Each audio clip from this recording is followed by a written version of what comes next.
More natural than you'd suspect. I think that political science and economics are each the study of history, the study of how people behave. Politics is, a lot of times what shapes things, but economics does too. And so I think that for me, understanding the larger view, the outline of how trends work, how civilization happens, how history happens, was a good introduction into writing books because it forced me to think about the larger world. It made me think about the repercussions of actions and the politics of warfare and all of these things. And so for me, it felt like a very natural progression. So, most of my childhood I was moving around, and we moved to 8 different states because of my mom's job. So we were 3 years, 2 years in each state, and I was always the new kid at school. I went to almost, 12 different schools. So every time you come in, you're trying to find your place. You're trying to find you're trying to brand yourself. Like, am I a cool kid? Am I the athlete? Or am I a nerd? Am I a chess player? All these things. And so every time I came into a new school, I was almost like a different person. And so finding your way is very difficult. But, a lot of that found its way into Red Rising because I was always the new kid. I always felt like I was infiltrating someone else's social hierarchy. And for me, it was fun to have a character who did the same thing I did all throughout my young childhood, And I understand how difficult it is, and I know how strange everything seems. And so when I was writing Darrow, I was mimicking a lot of my own experiences coming from rural Iowa, where I lived, almost on a farm, to a very wealthy school in Texas. And all the kids were wealthy except for me. And so it was like, how do I pretend to be like them but also have my own identity? So I felt like a spy all the time. And I think you see a lot of that in Red Rising. It's in my books, yeah. So in the Red Rising world, we have 14 different colors that represent society. And each color is dictated to you by the government and where you fall in society. So for instance, the golds rule society, the silvers run the economy, the greens deal with the technology, the reds, for instance, are the slaves, the ones who are oppressed, and they do the manual labor of society, the hard jobs, and they don't expect to live long. And in such cultures, I think throughout time, we've seen how close familial bonds grow because family becomes the most important thing. It's the only thing that protects you when the government won't. And so what I wanted to explore through this and through my protagonist being a red is how important family is, how it shapes you, and how we build our own families that aren't always related by blood, but are united by common purpose. We're united by friendship. And I think families of choice are often as important as families that are, that you're born into. And for me, that seemed like the main difference between the reds and the golds. Not size, not wealth, not aspirations or ambition, and not their status in society, but more how they dealt with their family. And I liked exploring that theme. I loved the concept of family being the strongest bond, the strongest element, the strongest emotion that a human being could have. My dog, Io, yeah. So only the past only past book have had Io. Before that, I was writing by myself, and well, actually, not true. I wrote the first book with my dog Oswald, and he was this beautiful, fluffy white Maltese who was about 6 pounds, so like 2 kilos, and he had the best sweater collection. He kind of looked like a drunk Scottish gentleman coming home from the pub. His hair was just out here, kind of like this, and he was just the greatest dog. But I always need that companionship, and I found Io on the streets of Los Angeles, and she was put on the streets with several of her brothers and sisters as just a puppy, and she was about this big.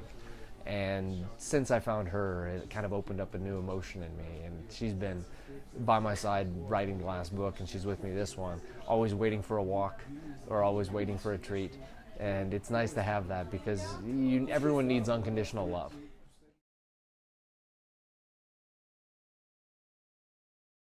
I do. So I had written 6 books before Red Rising, and none of them had found even an agent. I was rejected 130 times. And I was just at this point where I had to decide, I'd jump into a new career. And I'd been kind of waffling back and forth between careers for a long time. And I had just a few months, or maybe a month and a half before I started a new job. And so during this time I wrote Red Rising. But I look back at the time above the garage as kind of a reminder of what can happen if I don't keep writing. And it's good to come from that background. And I also lived in my professor's garage in Los Angeles, or in his workout room, you know, and it was amazing for him to give me that room to live in and sleep on, but I couldn't afford rent, so what else was I to do? And it serves as as I said, or as a reminder, but also it kind of creates nostalgia for that time period of working your butt off and hoping it pays off. And back then I was working purely on faith, you know, purely hoping that someday someone would read my story. And Red Rising being the 7th book, I didn't think that had a high likelihood of succeeding. But luckily I wrote from the heart, and it seemed to do well. So.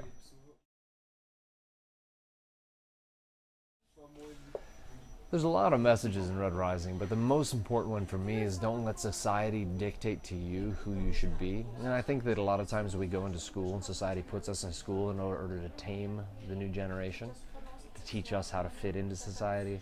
But I reject that notion, because I looked at school as something I survived, not something that I enjoyed, not something I'm nostalgic for, but something that tried to drive the creativity out of me. And I think that these books tell you to be your own person and teach people that one person can make a difference if they believe in something enough. And that's the message I would like for young adults to read, but I think it's a message that constantly should be reminded to other generations as well.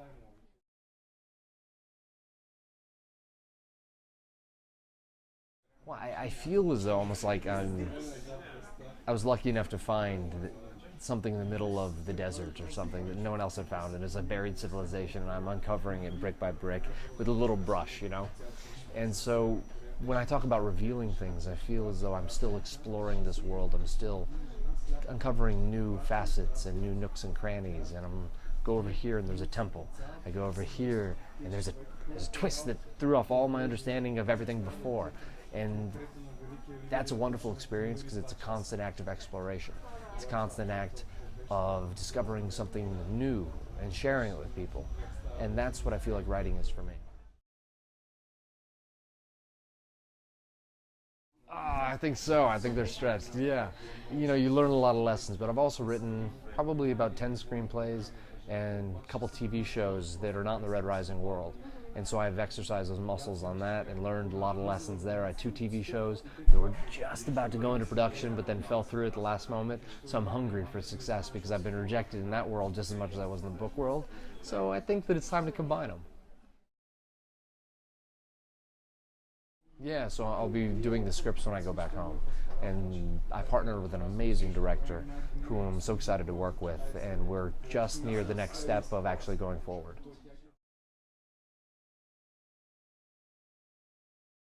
Well, it's interesting, because you get to see who the favorite characters are. You get to see what resonates with readers, but you also get to see which messages land.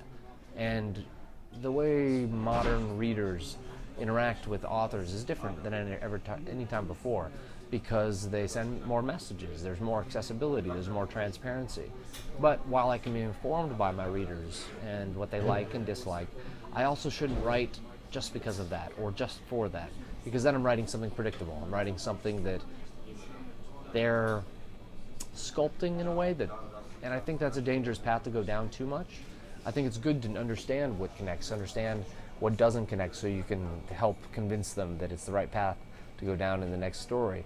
But I also think there should be a degree of isolation when you're creating art, and separation. So while initially I was very active and loved interacting with fans, I've realized that you have to actually take a step back too, because you can't let them change the story, even if they have a great idea. Because Red Rising I created by myself. I had no fans. Golden Sun was the same thing. It wasn't until Morning Star, the 3rd book in the series, that I had fans.